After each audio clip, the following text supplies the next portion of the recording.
తిరుపతి కేంద్రంగా దొంగ ఓట్ల దందా సాగుతోందా? గత ఎన్నికల్లో వైసీపీ ఆ ఓట్లతో గెలిచిందంటున్న ప్రతిపక్షాల ఆరోపణలో నిజమెంత?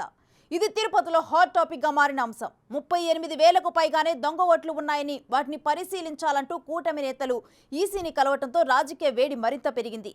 ఇటీవలే కలెక్టర్పై బదిలీ వేటు వేసిన ఈసీ దొంగ ఓట్ల నియంత్రణ విషయంలో ఎలాంటి చర్యలు తీసుకుంటుందనేదే ఆసక్తి సర్వత్రా నెలకొన్నది.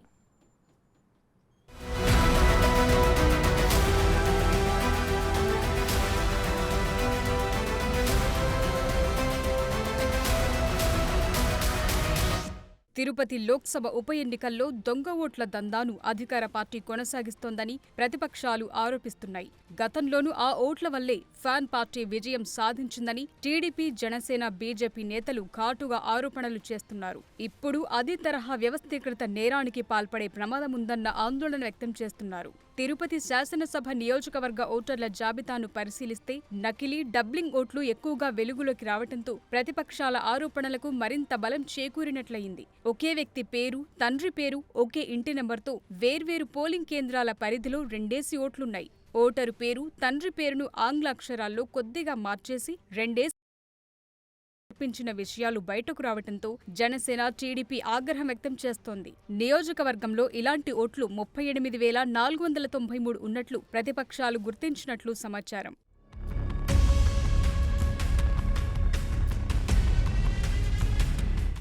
మరోవైపు జనసేన, బీజేపీ నేతలు రాష్ట్ర ప్రధాన ఎన్నికల అధికారి ముఖేష్ కుమార్ మీనాకు ఫిర్యాదు కూడా చేశారు. వైసీపీ అధికారంలోకొచ్చాక రాష్ట్రంలో ఎన్నికల అక్రమాలకు తిరుపతిని కేంద్ర బిందువుగా మార్చారని కూటమి నేతలు ఆరోపిస్తున్నారు. లోక్సభ ఉప ఎన్నిక, స్థానిక సంస్థల ఎన్నికలు, పట్టభద్రుల ఎమ్మెల్సీ ఎన్నికలు, టౌన్ బ్యాంక్ ఎన్నికలు ఇలా ప్రతి సందర్భంలోనూ పెద్ద ఎత్తున అక్రమాలు చోటు చేసుకున్నాయని ఆరోపిస్తున్నారు. పోలింగ్ నాటికి ఈ ఓట్లు జాబితాలో లేకుండా చూడాల్సిన బాధ్యత ఎన్నికల సంఘంపై ఉందని చెబుతున్నారు.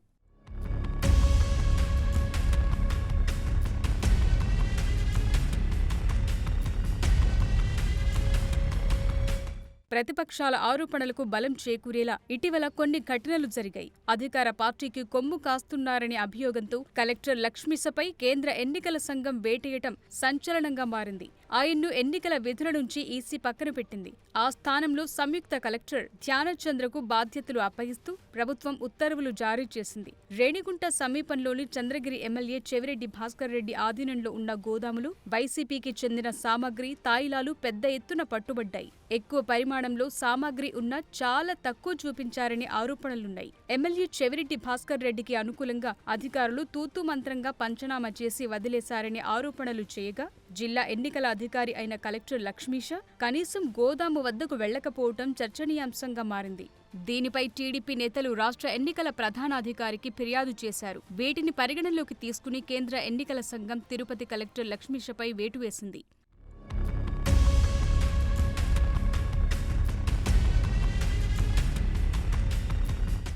మరోవైపు తిరుపతి లోక్సభ ఉప ఎన్నికల సమయంలోనూ అధికార వైసీపీ ఈఆర్ఓ లాగిన్, పాస్వర్డ్ను తీసుకుని అబ్సెంటీ ఓటర్లకు సంబంధించిన 32,000కు పైగా ఎపిక్ కార్డులను అక్రమంగా డౌన్లోడ్ చేశారని ఆరోపణలున్నాయి. వాటిపై ఫోటోలు మార్చేసి వేల సంఖ్యలో దొంగ ఓట్లు వేయించారని ప్రతిపక్షాలు ఆరోపణలు చేశాయి.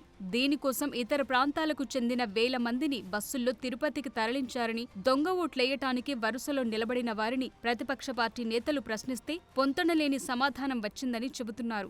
గట్టిగా నిలదీసేసరికి అక్కడ్నుంచి పరారయ్యారని, ఇప్పుడు అదే తరహాలో దొంగ ఓట్లు వేయించే పన్నాగంలో భాగంగానే భారీగా దొంగ ఓట్లను చేర్పించారన్న అనుమానాలు వ్యక్తం చేస్తున్నారు. దీనిపై ఈసీ దృష్టి సారించాలని కూటమి నేతలు డిమాండ్ చేస్తున్నారు. జాబితాను 1కి 2 సార్లు పరిశీలిస్తే నకిలీ, డబ్లింగ్ ఓట్లు బయటపడే అవకాశముందని చెబుతున్నారు.